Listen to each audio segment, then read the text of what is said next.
The Sword Sack Kids. Hi friends! Here we are again. As we grow up, we learn that we have unique gifts, talents and passion. That is when we discover that we need some inspiration and guidance. If it is a matter of cultivating the faith we seek or finding motivation through worship leaders or preachers, as said in Hebrews 13 verse 17. Yes, today we are talking about leaders. If you look historically or biblically, both Old Testament and New Testament is filled with individuals whose faith and actions were God-honoring and incredibly heroic. Friends, many a times you may have wondered when you have seen a worship leader, how they have been made to serve the kingdom of God. Today, we will present to you the ministry leaders from the Bible, their leadership and their roles. To understand better briefly about the leadership and the scripture, we will look into the Old Testament and New Testament separately. Let's begin with the Old Testament. If you look at the beginning of the human life, only the Almighty was in charge of human beings and they must have to follow His instruction. For this reason, we go through biblical history. There are many amazing stories of God's appointed and directed people who are saved and achieved victory in the midst of all trials and triumphs. Old Testament shows us a variety of different models of leaderships, and these roles are represented to us in different forms and responsibilities. All the models of leaderships were to accomplish their divine purposes. We will look at the different types of leadership, the covenant bearers, Noah, Abraham, Jacob, Isaac, the divine or the appointed, Moses and Joshua, the priest, Aaron and Levites, the judges, Deborah, Gideon, Samson, the kings, Saul, David and Solomon. The prophets are the major prophet and the minor prophet. The brave leaders are Jonathan, Joshua, Daniel, Ezekiel and Caleb. New Testament. When it comes to a New Testament, we are no longer needed to be ruled by kings, priests or to be led by prophets in the way that happened in the Old Testament. Because our Lord Jesus is Son of God and King of Kings. He is our high priest. Jesus spoke as prophet and fulfilled His covenant by His eternal sacrifice. We no longer need to go through earthly mediator. Jesus broke down barriers, made eternal sacrifice, established a new covenant, re-established our relationship with God because He is Son of God and King of Kings. He is our high priest. So friends, we are free to come to God at any time. New Testament leadership is entirely different from the Old Testament ministry, and this fundamental difference is leadership model is because we have our Lord Jesus Christ who modeled His life into a perfect and ultimate leader. Jesus Christ guided the task of accessing, mobilizing, organizing and directing the service of God. When Jesus returned to heaven, He promised to build His church of His ecclesia. Since Jesus is the head of the church, as said in Colossians 1 verse 18, He passed us His ministry in 5 spiritual roles. They do not hold any sort of power, position or vocation, but hold responsibility.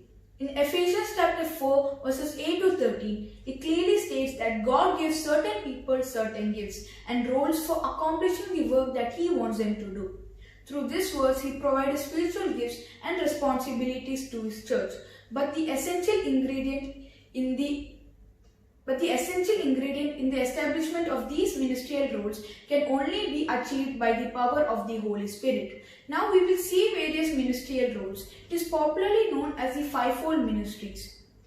And the human hand is used as an analogy which illustrates the functions of these ministerial roles. And according to Ephesians chapter 4 verses 11, it is considered as biblical blueprint and outlined into 5 roles.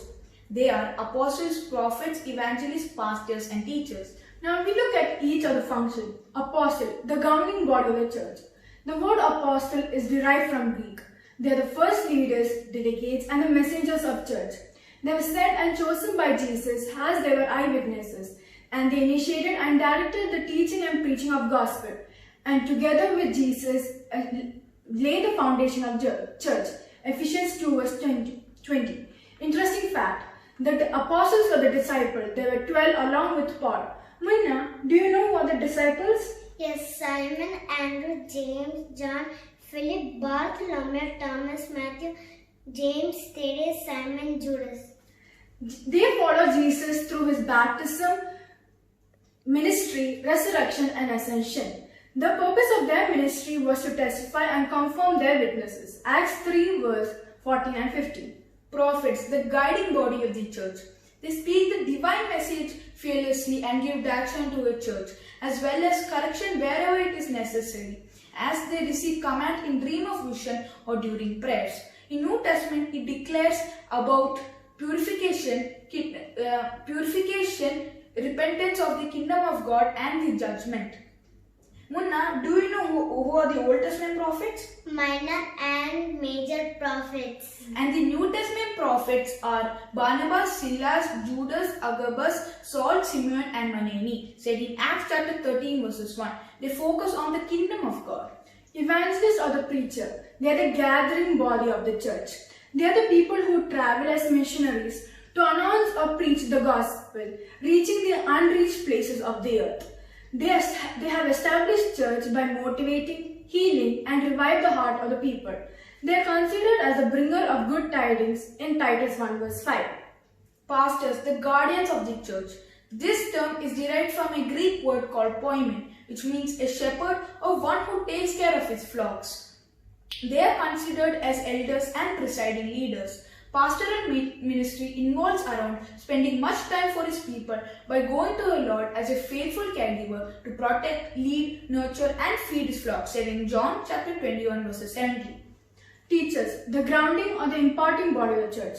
This ministry provides wise and experienced leadership in church through accurate teaching. This involves the passing of knowledge and wisdom. They do a lot of unseen work as trainers and mentors, but it is a critical function. It requires some qualification. In the book of 2 Timothy 2 verse 2 says, faithful man. Simply knowing the fact does not qualify anybody to be a teacher. James 2 verse 24 and 3 verse 1 are for those who desire to be a teacher, and it describes its requirement. So friends, hope that you understood the roles and functions of our biblical leaders. The main purpose of delegating these responsibility roles is to raise up a church that is a reflection of Jesus Christ himself, to have identical nature and the character of Jesus Christ, because Jesus Christ himself exemplified the perfect illustration of all the ministry roles during his time on earth and was full embodiment of all his gifts together. Jesus was all of them. Jesus as a great apostle, Hebrews 3 verse 1.